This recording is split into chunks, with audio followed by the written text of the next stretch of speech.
Our guest has been referred to by Jelani Cobb as a Dean of American Journalism. Charlayne Hunter-Gault has chronicled some of the past half-century's most important moments in Black life, culture, and politics. After desegregating the University of Georgia with Hamilton Holmes in 1961, she went on to become a trailblazing journalist, writing for The New Yorker and The New York Times, where in 1968, she established the paper's Harlem Bureau.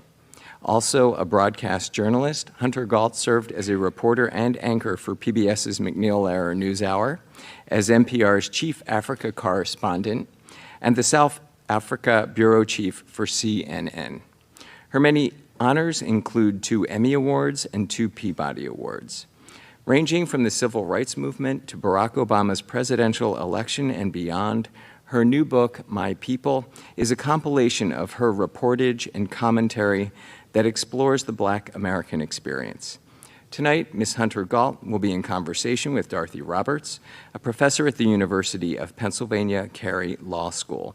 She is also a founding director of the Penn Program on Race, Science, and Society in the Center for Africana Studies, and the author most recently of Torn Apart, How the Child Welfare System Destroys Black Families and How Abolition Can Build a Safer World.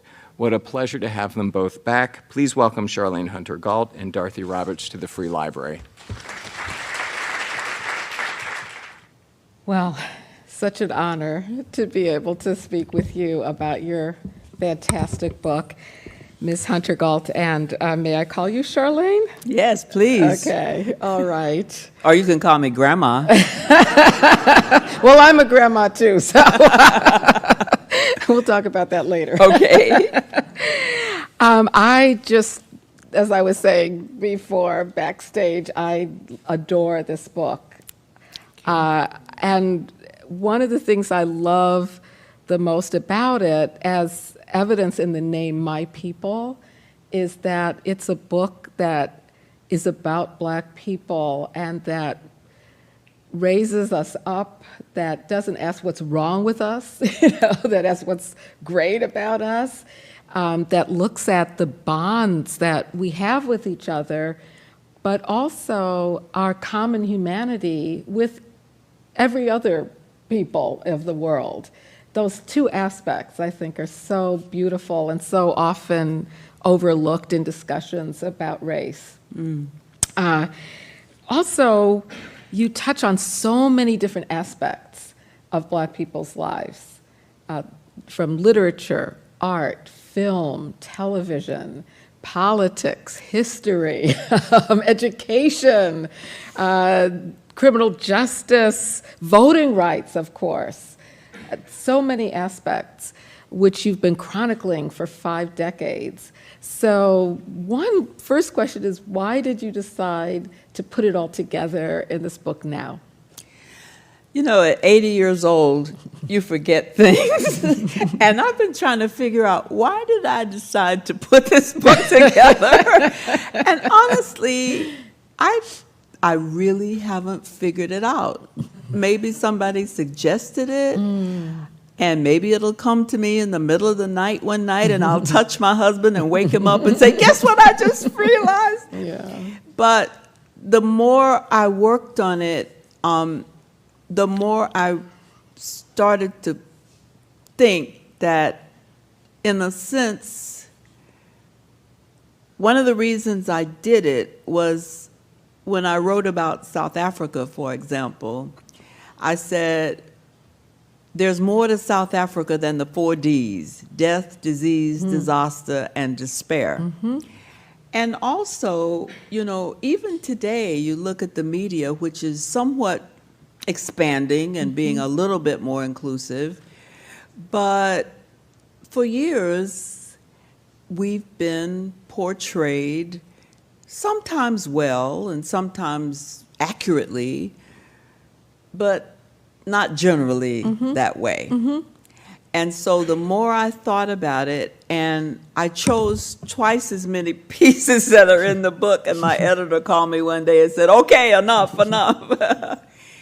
But there were just wonderful times that among our people, but also, you know, it's primarily about people of color, Black people. But there's some wonderful stories. I was looking at the story about the civil rights movement the other day, and about Rosa Parks. And one couple who befriended Rosa Parks, one of them was her lawyer, and one went to take her home after she, got out of jail. They were white. And so there are people who are my people, Yes. who are not all people of color. Right, yeah. And they're also in the book. Yeah. Lucy and Sheldon Hackney, for example, Lucy was the daughter of the person who took Rosa home. So, it's predominantly about Black people, but it's about our people. Maybe I should have called it Our People. Well, maybe that's the next book. Okay. But as I said, it's both about us as Black people, our bonds, but our common humanity with others, which, is a beautiful aspect of the book. Thank you. Yeah. So, as I said, there's so many different aspects of this book, but one that really stood out for me was what you write about schools and education, and not just schools as the institution, but teaching in general, which can come in a lot of different forms. And you are concerned in the book about how Black children will learn about their history and their culture. And you write that in your book, To the Mountaintop, you had hoped that it would help young people, all young people, right, understand that there is no progress without struggle, as Frederick Douglass put it.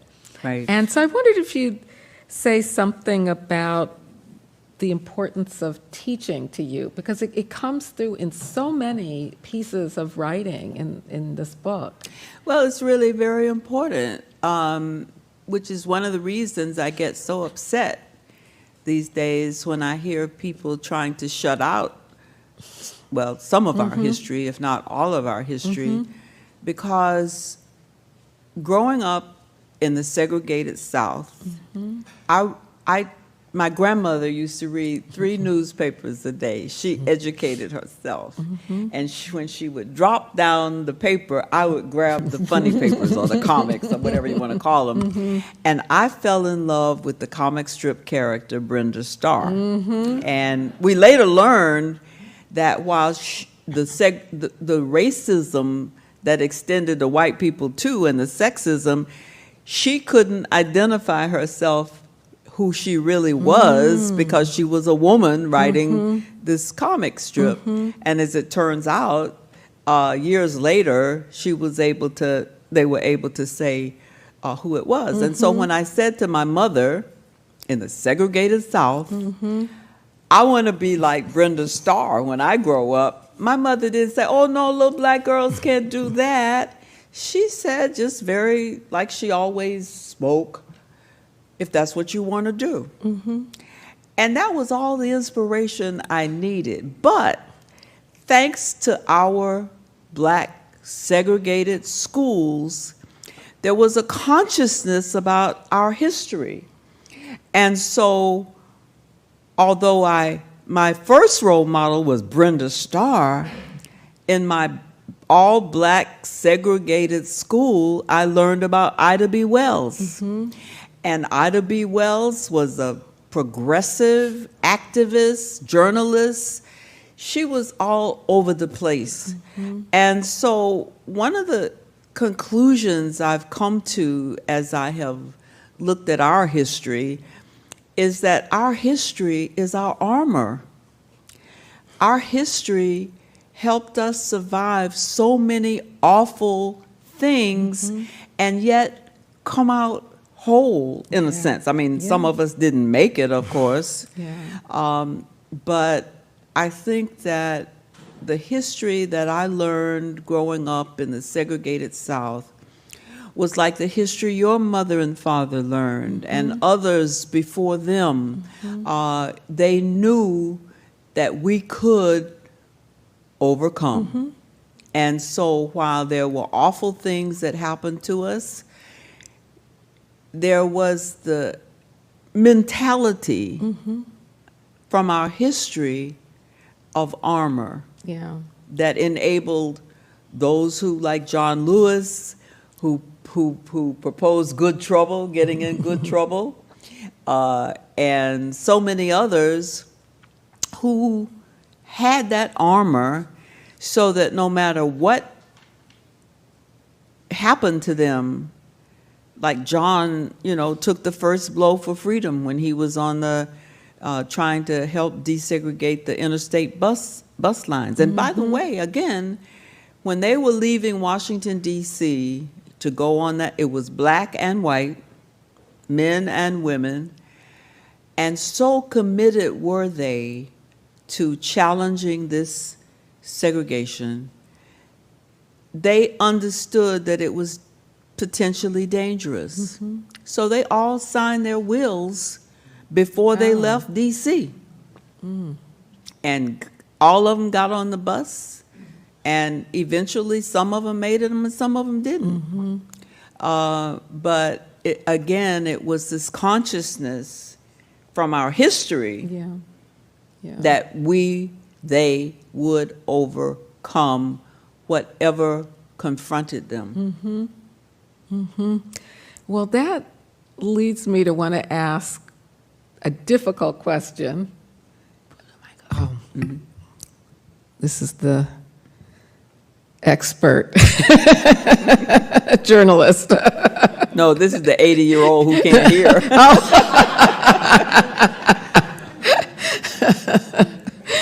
Anyway, thank you. Kind of a difficult question. I think people have pondered this, but it comes out of what you were just saying and your history, which is that, as you point out, your education in the segregated South gave you an armor, taught you about your history. Another metaphor you use that I think is so fascinating is the invisible tiara that you had. Maybe before I ask my question, you could explain what the invisible tiara was. Well, I mentioned my elementary school where I began to learn more about black people who had done amazing things in spite of the system that promoted separate and unequal. I said that the other day, and my husband said, "No, it's separate but equal." I said, "No, but it was separate but unequal." But my school in Covington, Georgia, was, of course, segregated in the early 50s and 40s, that is.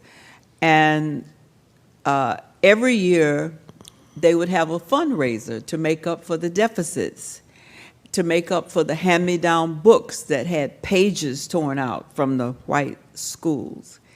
And my mother and grandmother, my father was in the military, and so I was predominantly reared by them.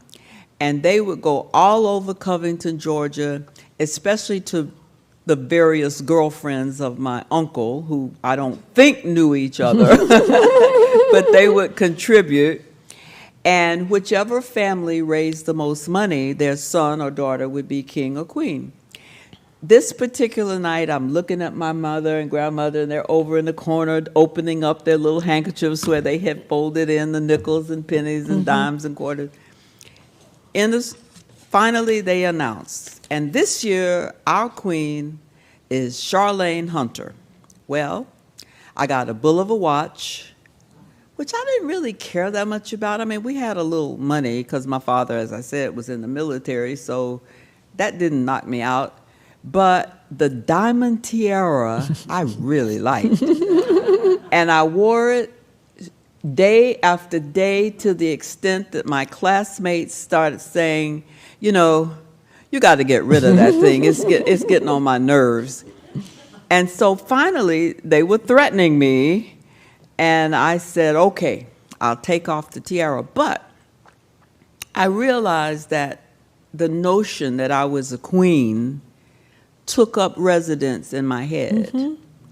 And so when I walked onto the campus of the University of Georgia, And the white students who didn't want me and Hamilton Holmes there were yelling ugly things, including the N-word that was very popular at the time. When they were saying the N-word, go home, I was looking around for that person because I knew that wasn't me, because I was a queen. And I had to let them know. So I tried to carry myself in that way. Yeah. And I knew that I was wearing a crown. I knew who I was.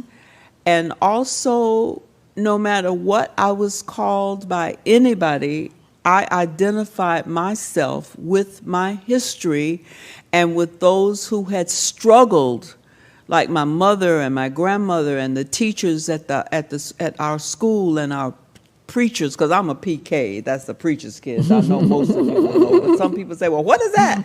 It's a PK. But in our churches, in our schools, everywhere we went that was supposed to help us feel inferior, we're doing just the opposite. Yeah. Now, that didn't help everybody survive, because the system was horrendous. It still is. But it helped many of us get over. Yeah. Well, in answering the question about the invisible tiara, you answered the question I was going to ask about this, maybe we'll call it a paradox, of how you fought to desegregate schools. And of course, you desegregated the University of Georgia, which I read in your book was founded in the 1700s, and until you were enrolled, it had never admitted a black student. But despite the fact, that it was a state school, right? And our parents' taxes helped support it. Yes, exactly. Sorry, I didn't mean to cut you off. No, that's an important point. And so you were able to desegregate this. You fought for desegregation, but also the segregated school system gave you the armor and that invisible tiara that allowed you to do it. And it just, it's an interesting complexity, let's put it that way, of the book. So I think I saw, and did I see the 5-minute? No, not yet. Not yet, okay. You see, it may be your ears, it's my eyes that are bad. So between the two of us. Oh, good, I'm glad, because I have several other questions to ask. I'll try to be briefer in No. answers. It's wonderful. So you spent 17 years in South Africa. That was also, I hadn't realized, I suppose I knew, but it hadn't sunken in that you were there for that long. And you chronicled the everyday life of people in South Africa, just as you had people in the United States. And you title Part 4, A Single Garment of Destiny, borrowing from Dr. Martin Luther King's words from a letter from a Birmingham jail. And when I read that, I thought, well, King was probably talking about the single garment of destiny among people in the United States, and you took it to a global level, which is a fascinating dimension of your work and also this book. And can you just say something about why it was important for you to spend that time in South Africa, and also what you saw as the commonalities, what you mean by the single garment of destiny in relation to South Africa?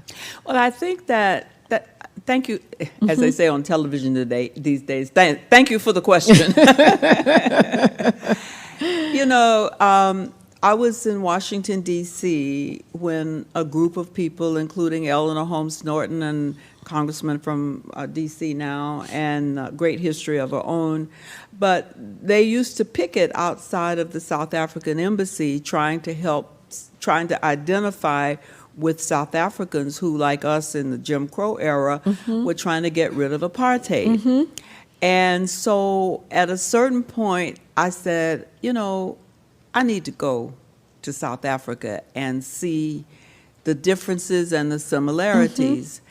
And I went first in 1985 when we, media, were considered enemies as much as the black people who were trying for their freedom.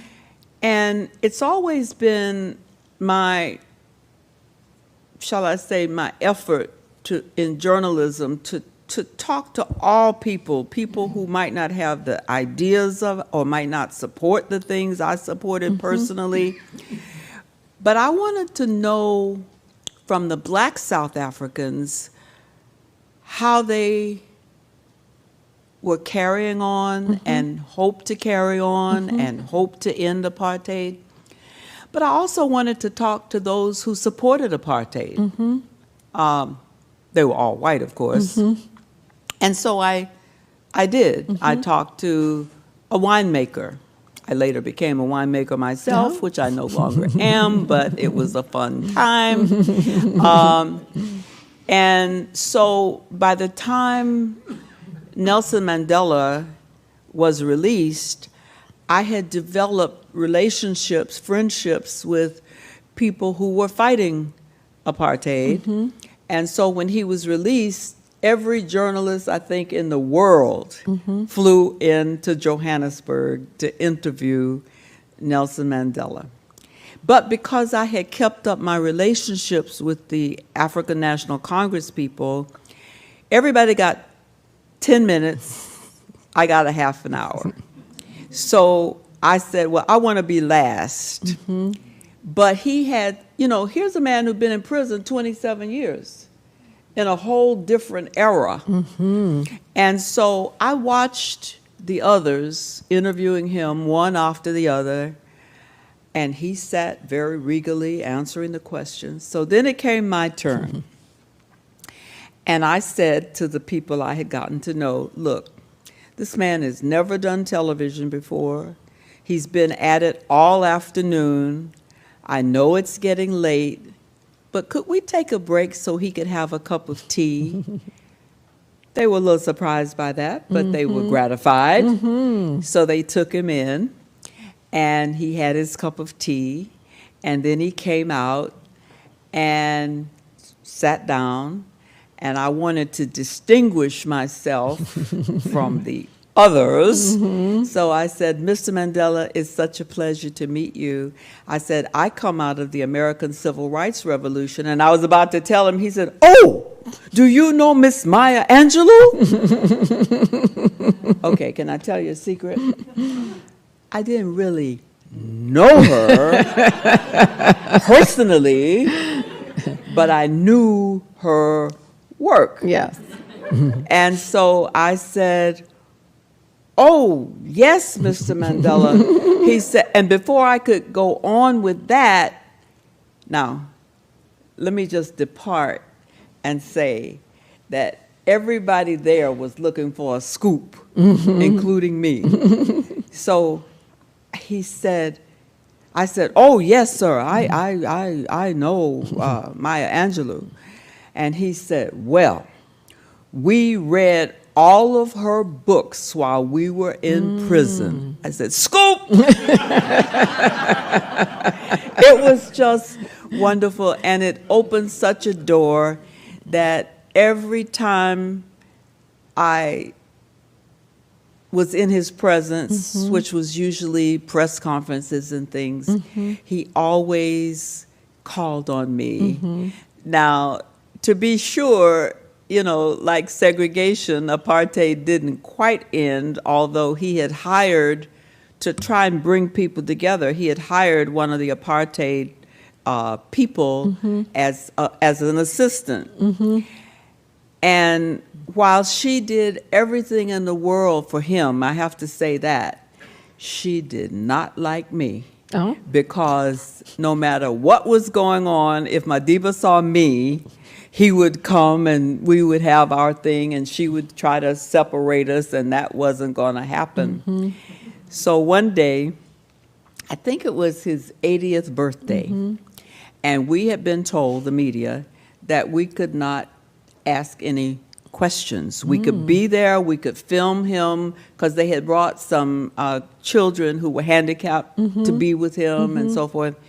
So, and it was his, I think, 5th or 6th anniversary, wedding anniversary to Graça Machel. So again, the person I'm talking about was standing over there, keeping everybody in check. So Madiba says a few words when he comes out, and we're like this in a semicircle, the media, and he had to walk from here past us. Well, I was about the second person. So when he gets to me, I said, "Oh, Madiba, how's it feel to be?" I guess you it was asked 80. a question. And he said something very brief, and she's looking at me like, Yeah. "I'm going to get you after this."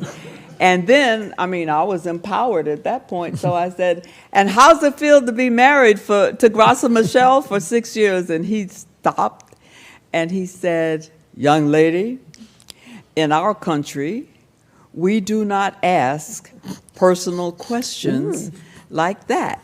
Well, everybody had something now that they could use. Right. Man, if she could have wrung my neck that day, she would have. But it was just wonderful because just before he was to take office as president, I had another scoop interview, and we sit down, but I was very sad because although I had a scoop, my son, Chuma, was graduating from Emory University the same day that Madiba was being sworn in.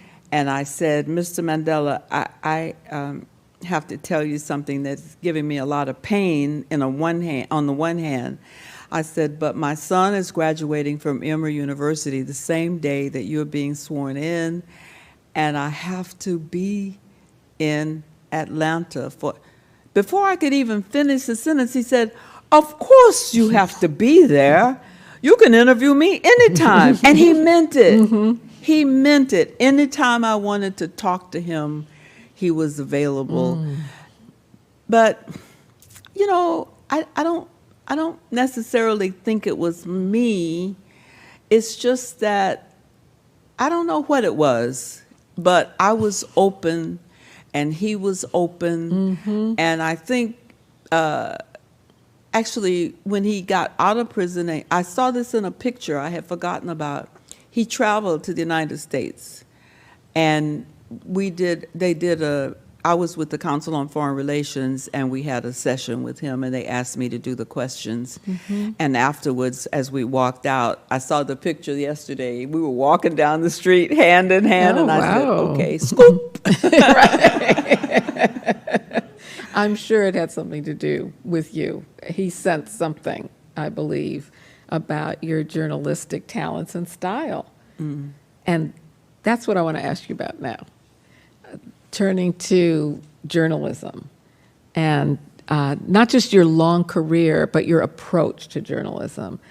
Of course, it emanates from every page in the book, and there were several things that stood out. One that really stood out was that you do have stories about interviews with the most celebrated people in the world, like what you just told us about your ability to interview Nelson Mandela over and over. It's just fascinating.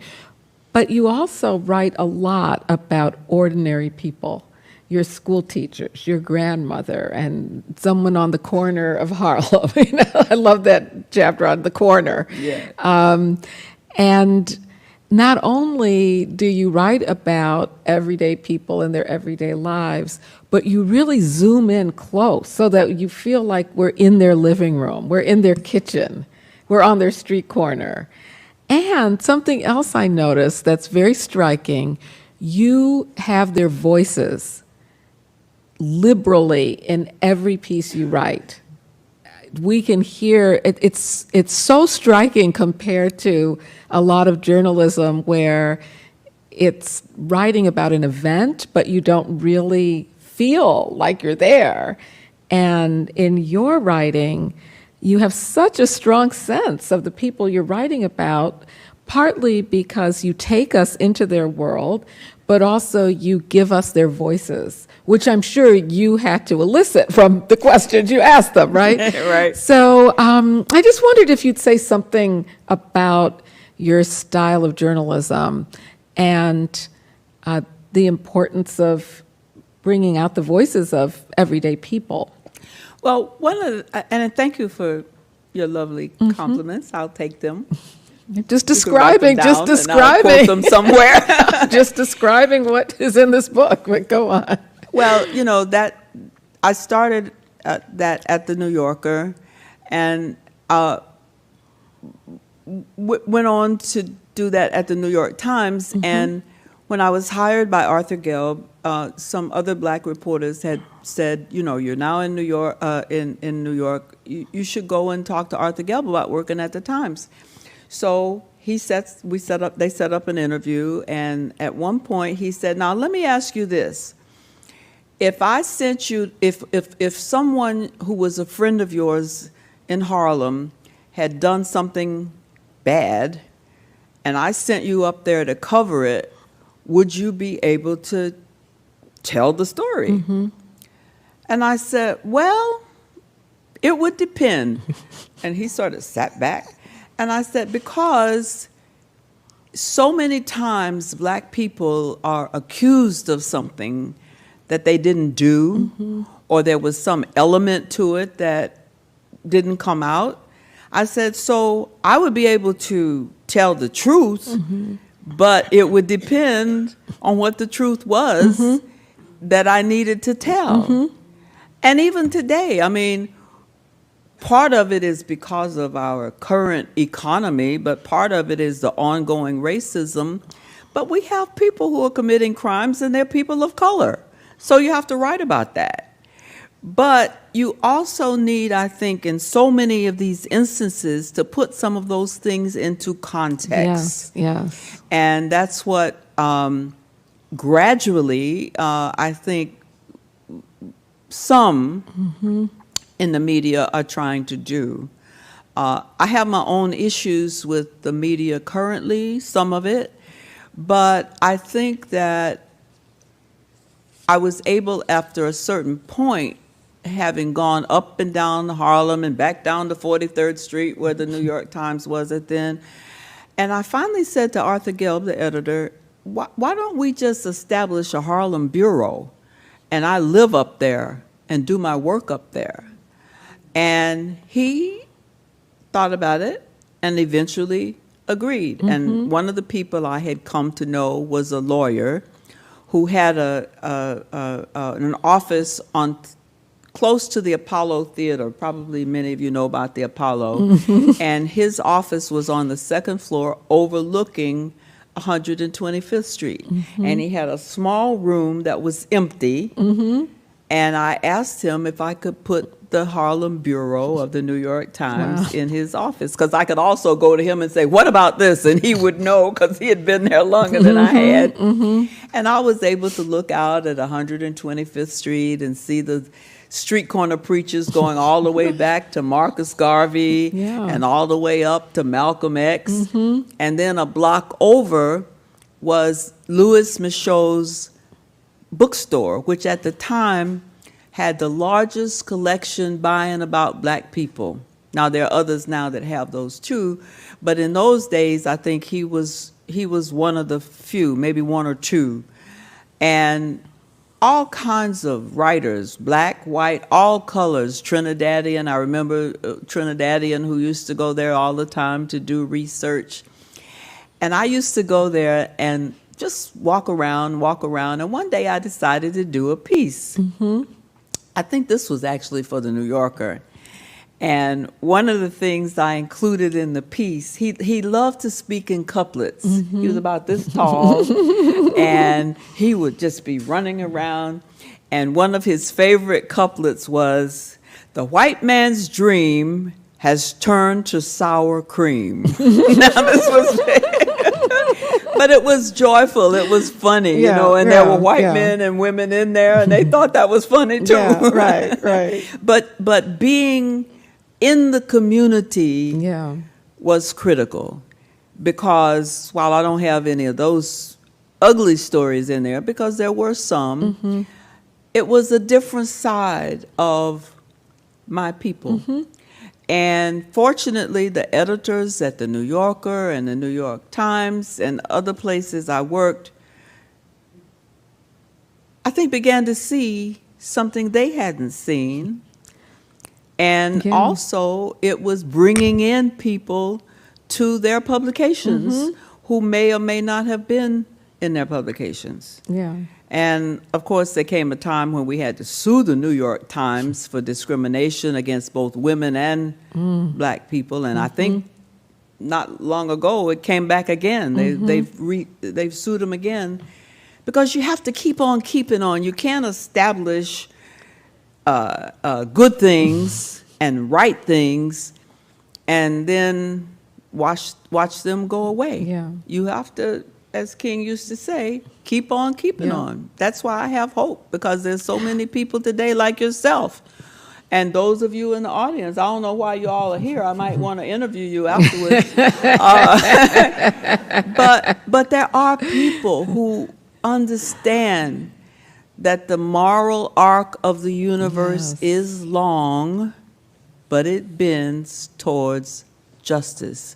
And we have to keep on working towards a more perfect union. Yes. I'm for that. I don't want to go anywhere else.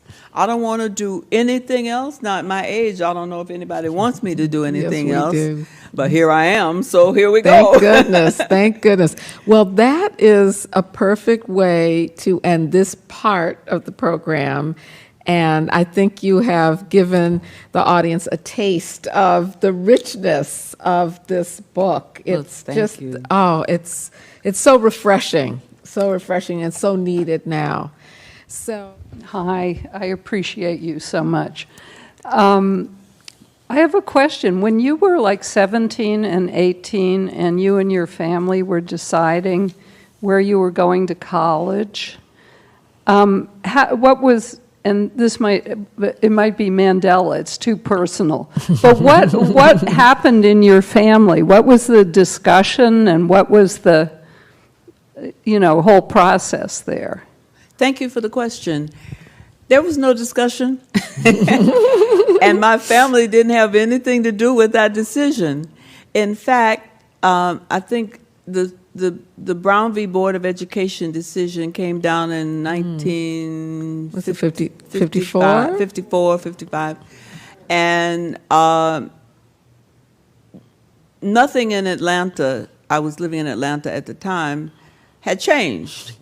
And so a group of black activist men, doctors, one was a professor at Clark College and one was a medical doctor, and I forget who the others were. They'll kill me if I said that, so I'm going to go look them up again. But anyway, they came to my school and they said to the principal they wanted to test the Brown decision. And did he have two good students who might be willing to do that? Well, right out of his head came Hamilton Holmes, who was at the top of the class, straight A's, and I didn't have straight A's because I wasn't very good at math and still am not, which is why I'm married to a banker. But he brought us in and said, we're going to go downtown to Georgia State, and we'd like to see if you would be interested in applying, which would begin to test the Brown decision. So we said, yeah, sure, why not? And so we go down, and Hamilton and I looked at the curriculum at Georgia State. And Hamilton said, I give him credit, although I rarely did. He said, there's nothing here I'm interested in. This is not going to prepare me. He wanted to be a doctor. His grandfather was a doctor. He said, this is not for me. And of course, I'm not going to let Hamp get ahead of me. I said, yeah, I agree too. I don't see anything that's going to help me be a journalist. And then Hamilton, I have to give him credit, God rest his soul, walked out on the porch, the deck, and said, I want to go there, and pointed north, which was, of course, the University of Georgia in Athens, north of Atlanta. I wasn't going to let him get ahead of me, so I said, yeah, me too. And the men couldn't say no, although they knew nothing about Athens, and they knew that if we stayed in Atlanta and there was actions against us, they could protect us. But they didn't know anybody in Athens. Moreover, between Atlanta and Athens, about 70-some miles, were homes of the Ku Klux Klan and all kinds of people. But how could they say no? Here we were being so enthusiastic about going north. So anyway, they worked it out. And that was how we began. Now, again, to your question, which I'm taking too long to answer, I'm sorry. Our parents, my father, again, was still in the war, so my mom said, okay. And they began to work out a situation where they could help protect us in the application, and we went. And of course, that led to almost 2 years of legal back and forth. And one of the people in the book is Constance Baker Motley, who was just such a wonderful role model, and Horace Ward, Vernon Jordan, and Donald Hollowell. And they never missed a beat attempting to get us in, and were finally successful. I have to tell you one quick thing. Sure, go ahead. Motley? She was so focused on this case. She was fighting racism all over the South, but this was a very important case. And in her, as far as I could see, didn't exist. I was the plaintiff, but she never said anything to me. She was so good. I remember at one point, and I think it's in the book, she was so good at questioning these people who were lying about why we were being discriminated against. Somebody was heard to say, when she was asking one of the officials at Georgia a question, he said, look at that guy sitting on that platform, says he doesn't even realize that a curveball is coming that's going to knock him off his chair, which it did. But every day at lunchtime, she would eat lunch with Hollowell and Horace, and wouldn't acknowledge even my presence, which I didn't even think anything about. And then came the end of the week when we thought the case had been made. I was going to go back to Wayne State, where I had enrolled temporarily. And let's see, I guess Hamilton was just going to go back to Atlanta, which was 70 miles from Athens. But the Georgia officials, I think as a part of just sticking it into us, said we couldn't leave. We had to be there the following week. Well, I was 19, and I liked parties, and I wanted to go back to the parties that were the Christmas parties at Wayne, which was so much fun. And so I was in a funk. So I get in the car to go back to Atlanta, and Attorney Motley was coming in the same car. So she gets in the car, and I'm expecting her to be as she had always been, which was to ignore me, except as the plaintiff. I'm sitting there with my mouth poked out and boo. And she said, all of a sudden, as she took off her shoes because she had problems with her ankles and stuff, she said, in a voice I had never heard, "I know how you feel." What? She said, I was looking forward to going back to New York to be with my husband and son. Her son was 9 at the time. She said, but I got to stay here.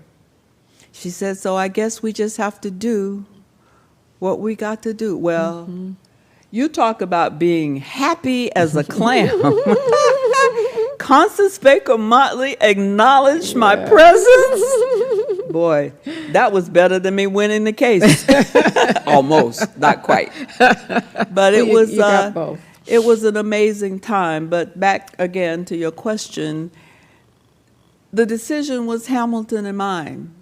And even though there were those who attempted to desegregate a white college, Hamilton and I made those decisions. But why? Our history. Yeah. It was in our blood. Right. It was a part of our armor. Yeah. Yes. We had learned it from our history.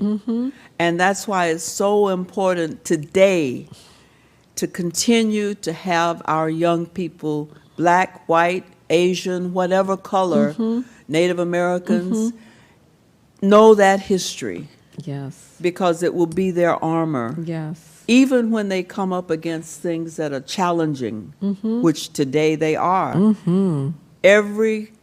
By every measure, today, people of color are the worst off in these terrible times. Every measure, and I keep looking at them, and they are the worst off of any group in this country. Although everybody's suffering, to be sure, no question about it. I need to get an epidural. The first time I could get one was 2 months from now, because there's so many sick people. Yeah. And I have to say, some of the best doctors in the country, they don't have the time and space. So if I can't get Yeah. an appointment Right. with a specialist, what about people who are not in my position? Yeah. Who don't have any insurance, who may not even know what's wrong with them? Yeah. On the way over here, I saw a blanket at the bus stop. And I looked and I said, that's not an empty blanket. Somebody's lying under that blanket. Now, why is that? No matter what, and I've traveled a lot in recent days and weeks and months, and they're everywhere. Yeah. And many of them are people who had jobs, but the jobs don't exist anymore. So I'm going to write another book. We'll look forward to it. You just answered my question, Oh, because I wanted okay. to ask you about our young folks and the fact that they're not learning history in school, and what does that do for them.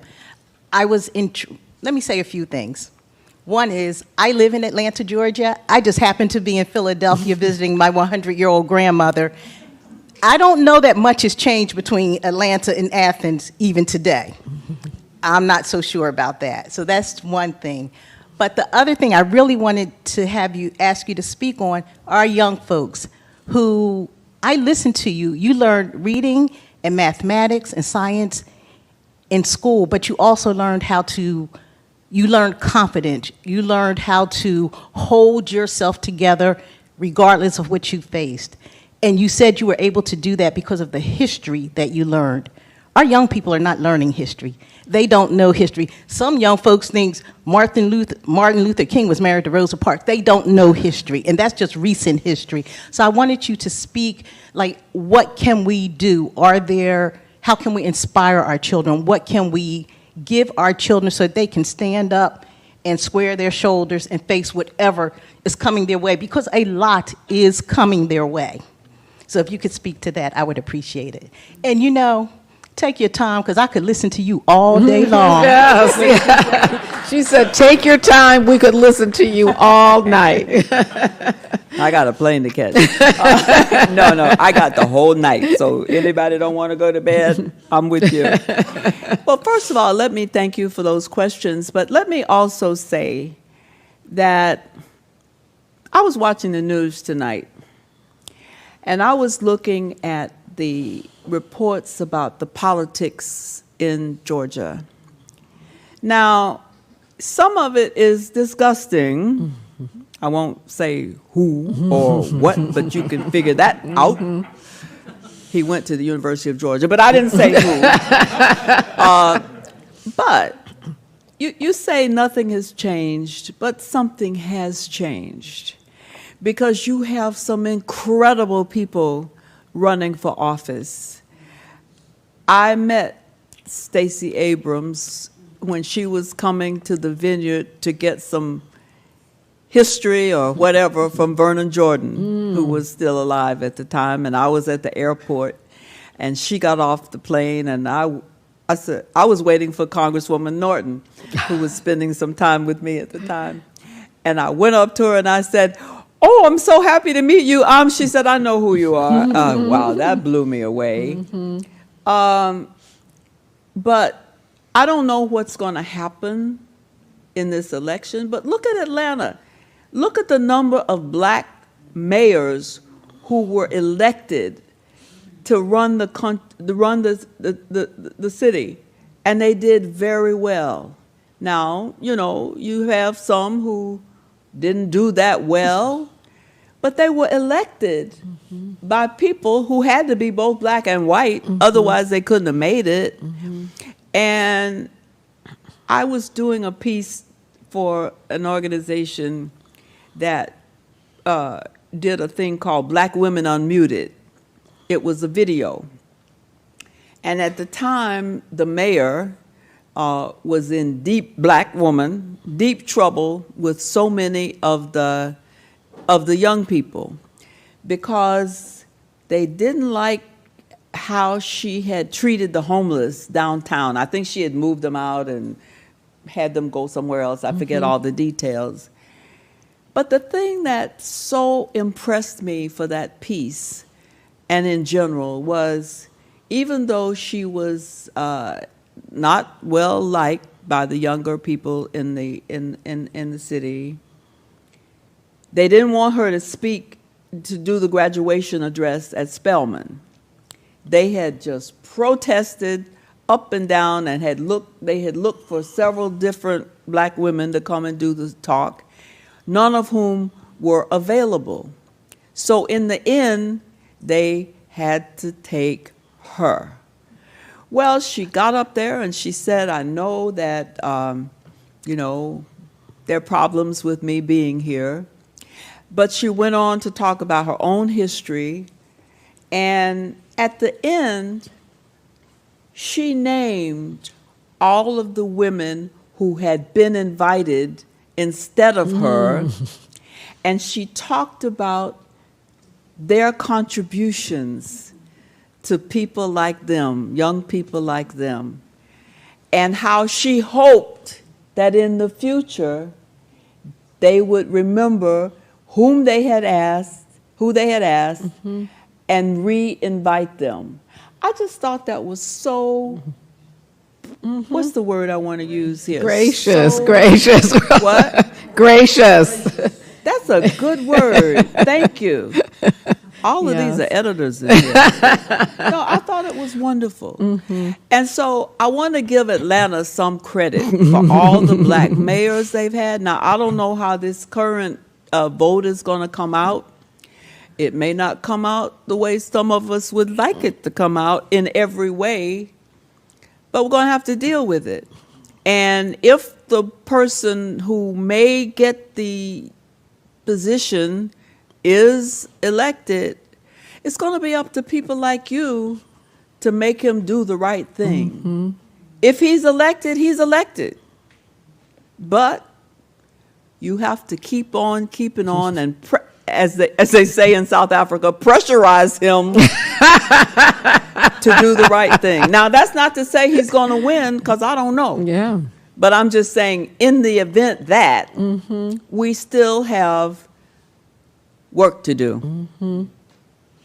Yes, unfortunately, that has to be the last question, because we also have the book signing to look forward to. But I cannot thank you enough for your book, for engaging with me. This is wonderful. Thank you so much.